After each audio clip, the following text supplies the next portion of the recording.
introduction, vous voyez cette belle slide où je vous ai mis avant-après comme dans une publicité, puisque je vais vous parler de cette technique qui est quand même assez passionnante d'alcoolisation septale dans la CMH. Un tout petit peu d'historique. Le premier traitement invasif, c'est le pionnier, le professeur Moreau, qui l'a mis en place dans les années 64, donc ça ne nous rajeunit pas. Il n'y avait pas d'échographie à l'époque, et malgré ça, il a planté, je dirais, le décor et les principes de base de la myectomie. Et une fois de plus, la chirurgie reste la méthode de référence. Il faut attendre une trentaine d'années pour voir apparaître une deuxième alternative, une alternative qui est l'alcoolisation septale et qui a été publiée dans les années 98. Alors, je pense que ça serait un mauvais débat que d'opposer les deux techniques. Vous allez voir qu'il y a des patients qu'on va référer automatiquement à la chirurgie et d'autres à l'alcoolisation. Les deux procédures ont montré leur efficacité. Et donc, le véritable débat, ça va être le choix du patient vers qui on va envoyer un patient, vers la chirurgie ou l'alcoolisation. Alors le principe, pour rappel, est assez astucieux, puisqu'il s'agit de faire une nécrose, un infarctus qu'on appelle thérapeutique, un infarctus très localisé dans la région sous-aortique, c'est-à-dire de cibler la zone responsable de l'obstruction. Et donc, en sélectionnant l'artère septale qui est responsable de la vascularisation de ce septum sous-aortique, et de fait, l'infarctus réalisé par l'injection d'alcool va entraîner une réduction de l'épaisseur, un élargissement de la chambre de chasse, de fait une réduction du gradient, une amélioration des symptômes liés à l'obstruction et aussi un contrôle des conséquences de l'obstruction, la disparition de la fuite mitrale, les pressions de remplissage, la taille de l'oreillette gauche, les pressions pulmonaires et surtout une solution pérenne dans le temps avec une amélioration du pronostic, et on essaye d'avoir des résultats comparables à la myectomie. Alors, beaucoup de publications dans ce domaine, donc je n'ai pas le temps de vous faire la liste, mais j'ai sélectionné ces deux papiers, celui du registre européen, où il y a pratiquement 1300 patients, et cette publication allemande, 950 patients. Et vous voyez que, d'une part, la mortalité périopératoire, si je peux m'exprimer ainsi, est extrêmement faible, 0,2%, et que la survie est excellente, 96% à 5 ans, 88% à 10 ans, 80% à 15 ans. Et élément important, il n'y a pas de différence quand on compare les deux techniques, chirurgie et alcoolisation, en termes de survenue de mort subite, puisqu'on avait accusé, je pense à tort, que cette séquelle d'infarctus aurait un côté arythmogène. Or, les études, maintenant on a quand même plus de 20 ans de recul, il n'y a pas plus de mort subite chez ces patients, et d'ailleurs il y en a très très peu, comparativement aux alcoolisations, aux myectomies chirurgicales. Alors, à quel patient cette alcoolisation doit-elle bénéficier? Naturellement, les malades qui sont symptomatiques, malgré un traitement médical optimal.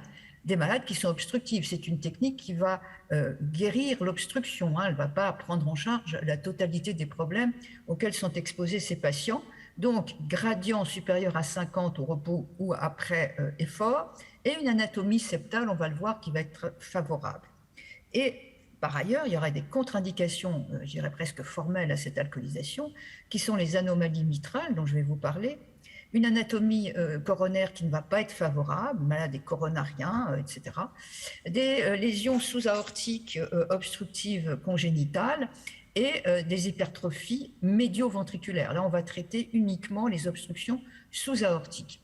Le succès de l'ablation est défini comme un gradient inférieur à 20 mm au repos et inférieur à 50 lors des manœuvres de provocation, une amélioration clinique, ça va de soi, et une réduction du gradient de plus de 50% à 6 mois. Il faut vraiment attendre 6 mois pour avoir obtenu, je dirais, le maximum d'amincissement du septum pour être certain que c'est soit un échec, ce qui est rare, soit une réussite. Alors les avantages, ils sont évidents, c'est disponible de façon relativement facile, c'est peu invasif, les séjours hospitaliers sont courts, on a un succès, vous allez le voir, dans environ 80% des cas, on a une survie à long terme qui est très favorable. Les inconvénients, indiscutablement, c'est le risque de pacemaker définitif et la possibilité d'avoir des gradients résiduels et des symptômes récurrents récurrents qui vont nécessiter parfois une deuxième procédure. Parallèlement, la chirurgie, eh bien, elle a des avantages évidents. On va avoir une efficacité certaine, absolue, parce que le chirurgien va contrôler exactement ce qu'il fait. Ça va permettre aussi de gérer les lésions mitrales qui sont responsables de l'obstruction au même titre que le septum et qui naturellement ne pourront pas être corrigées par l'ablation par l'alcool, mais c'est des chirurgies qui sont complexes, qui nécessitent vraiment de les adresser dans des centres très spécialisés où les chirurgiens sont rompus à ce type de chirurgie. C'est pas tout le monde qui peut faire ce type de chirurgie, c'est extrêmement important. Et c'est clair que les patients qui sont âgés, qui ont des comorbidités, eh bien, risquent d'avoir un risque périopératoire extrêmement lourd. Donc la sélection des patients, elle est au centre du débat. Alors, les mauvaises indications. D'abord, l'aspect du septum. Si vous avez des aspects très hypertrophiques, on sait que ce seuil de 30 mm témoigne de patients extrêmement à risque et ce n'est pas avec l'alcool qu'on va pouvoir réduire efficacement cette myectomie.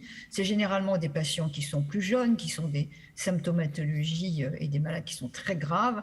Donc ces patients-là, s'ils sont obstructifs, eh bien, il faut les envoyer chez le chirurgien pour qu'il y ait un traitement efficace d'emblée et je dirais avec une réduction totale du gradient et une gestion des problèmes mitraux. À l'inverse, un septum qui n'est pas assez épais, un septum qui est trop mince, non pas tant pour les risques de CIV, moi j'ai jamais vu de CIV, il n'y en a quasiment pas de rapporté dans la littérature, mais plutôt par le fait que les mécanismes d'obstruction sur les septums peu épais, ce n'est pas le septum, c'est généralement des lésions mitrales, on le reverra. Et donc, ces patients nécessitent une chirurgie. Et puis, par ailleurs, l'injection d'alcool sur des septums fins engendre un risque accru de bloc complet. Donc, ces septums-là, on ne les alcoolise pas. Les mauvaises indications, là, c'est vraiment le point central de la présentation, c'est de découvrir, de connaître ces anomalies mitrales qui participent en tant que telles à l'obstruction. On les a décrites longuement à un moment où on retirait les valves. Du temps de Moreau, il y avait une fuite mitrale, on le savait, on ne comprenait pas très bien pourquoi, et on retirait les valves. Et ces aspects anatomiques, confirmés après par l'IRM, ont permis de décrire multiples anomalies que je vais juste vous citer. Des élongations de la valve mitrale, vous voyez que la valve mitrale capote complètement et vient entraîner une obstruction en elle-même. Ces énormes piliers anormaux qui viennent s'insérer directement sur la base de la valve antérieure en créant un véritable chenal sous-aortique, des piliers anormalement ascensionnés, pilier antérieur, c'est une anomalie très fréquente de désorientation de la valve qui vient se plaquer contre le septum. Ces anomalies peuvent naturellement s'associer, être très complexes, d'où la nécessité d'un chirurgien qui maîtrise parfaitement la plastie mitrale, pas question de retirer les valves, et puis des formes avec des aspects de la ballonisation de la petite valve qui, là également, va projeter l'appareil mitral vers le septum et générer une fuite mitrale autonome qui n'est pas liée à l'obstruction. Donc, importance de reconnaître ces anomalies, utilisation d'autres techniques comme le scanner, qui sont certainement les plus participatives au diagnostic, et puis gérer ces problèmes d'anomalie mitrale par une plastie associée à la myectomie, et voilà ce que ça donne.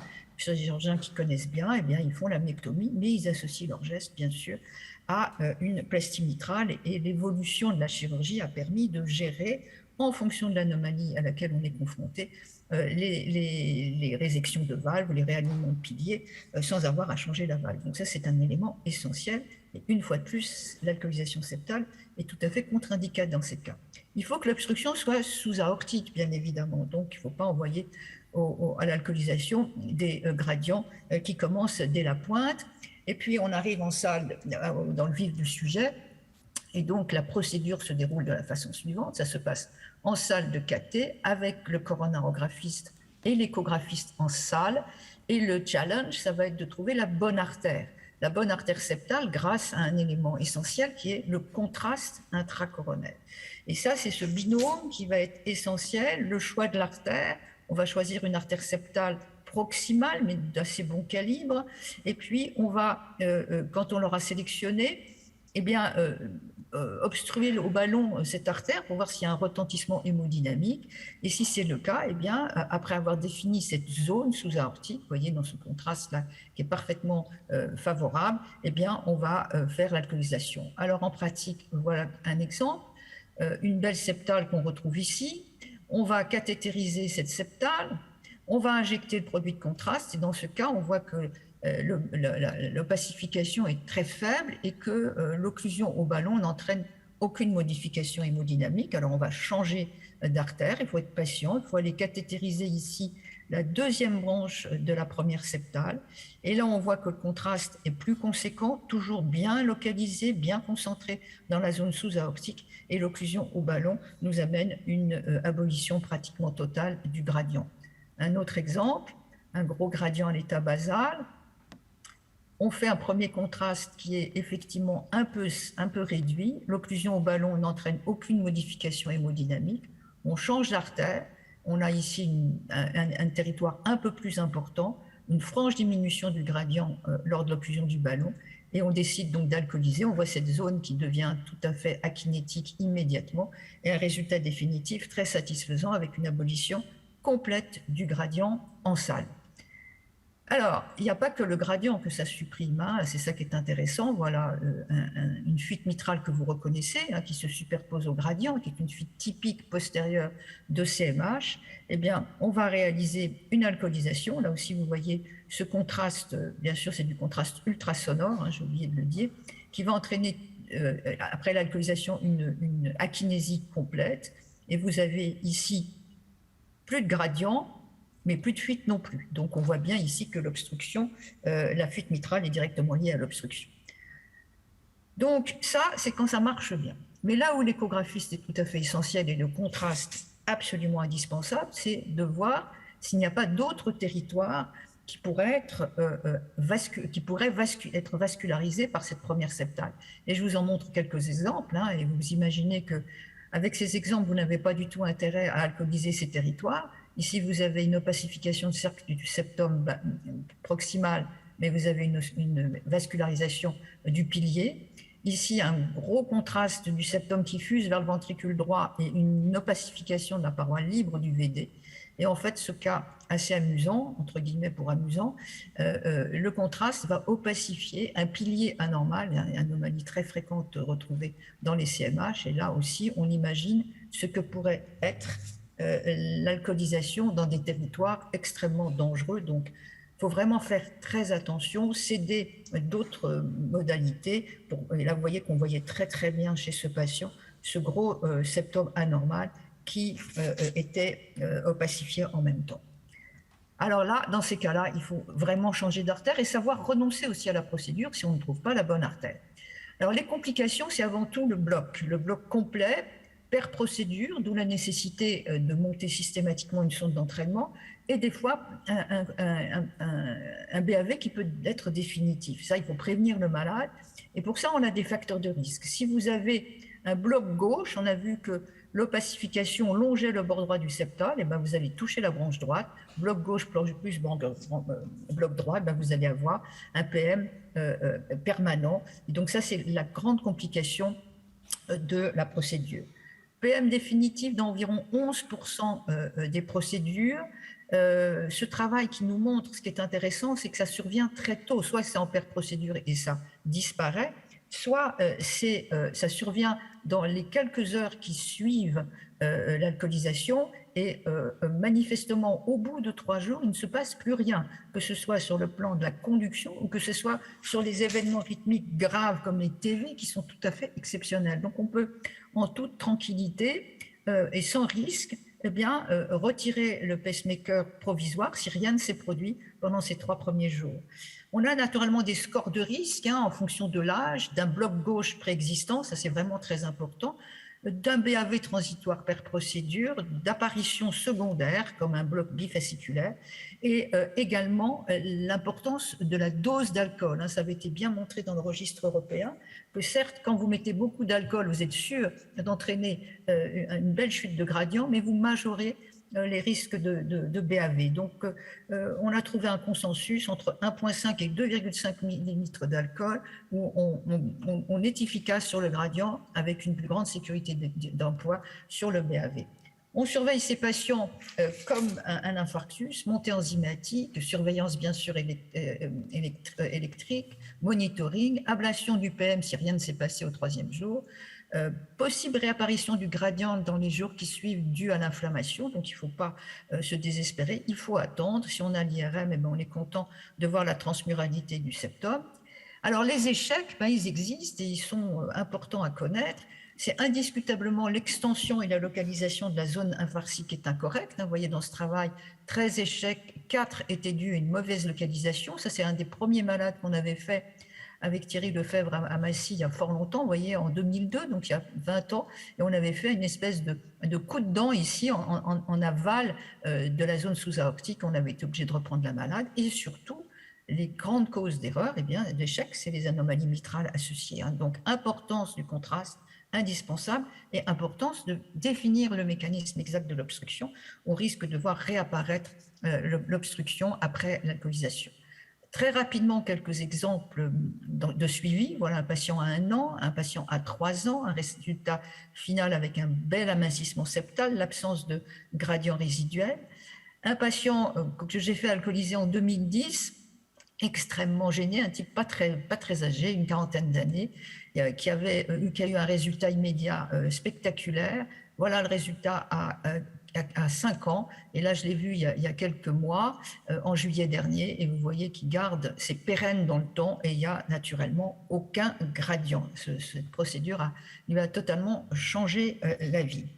Alors, pour finir, eh bien, c'est sûr que le centre auquel vous allez l'adresser est vraiment extrêmement important, d'autant que le malade sera âgé, que le risque est plus important, que ce soit de bloc pour l'alcoolisation ou de bimortalité pour la chirurgie. Donc ça, c'est vraiment tout à fait important.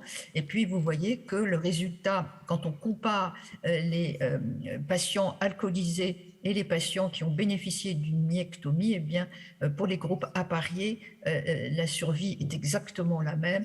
Et il est clair que si les sujets graves et jeunes doivent bénéficier de la chirurgie, pour les patients plus âgés ou avec un fort risque chirurgical, c'est vraiment, et sans anomalie mitrale majeure, c'est vraiment une technique très efficace et je trouve très élégante, hein, en sachant qu'il y a exactement la même type de survie. Donc en conclusion, eh bien, vous voyez qu'on a un traitement à la carte maintenant. On va pouvoir, avec un art team multidisciplinaire, faire un petit peu le bilan de ce qu'a le malade, les pathologies mitrales associées, naturellement si un malade est coronarien, le siège de l'obstruction, j'en passe, la possibilité d'avoir une artère septale contributive, et on va pouvoir se déterminer, il y a même des mitraclips hein, qui ont été essayés dans cette pathologie. On va pouvoir définir les patients qui vont revenir au chirurgien, sujets jeunes, très grosse hypertrophie, anomalie mitrale, et les sujets plus âgés, à fort risque, sans anomalie mitrale excessive, et qui vont bénéficier de l'alcoolisation. Pour finir, mortalité à long terme et taux de mort subite comparables, mortalité périopératoire bien moindre pour l'alcoolisation septale, un risque indiscutable 1 sur 10 de pacemaker, d'autant qu'il y a un bloc gauche chez les patients pour l'alcoolisation. Parfois une deuxième procédure, vous voyez, un patient sur 13 qui nécessitera une deuxième procédure, un changement d'artère, revoir les fines, voir s'il n'y a pas une septale qui sera plus favorable. Et enfin, on s'est tous mis d'accord sur une dose d'alcool entre 1,5 et 2,5 millilitres. Voilà ce que je voulais vous dire là-dessus. Et puis, vous savez qu'il y a cette nouvelle molécule, le mavacamten, là, qui a l'air d'être extrêmement prometteuse et qui va peut-être, je veux dire, rebattre les cartes dans la prise en charge de ces malades difficiles, symptomatiques, obstructifs, malgré un traitement médical optimal. Je vous remercie de votre attention. Bravo.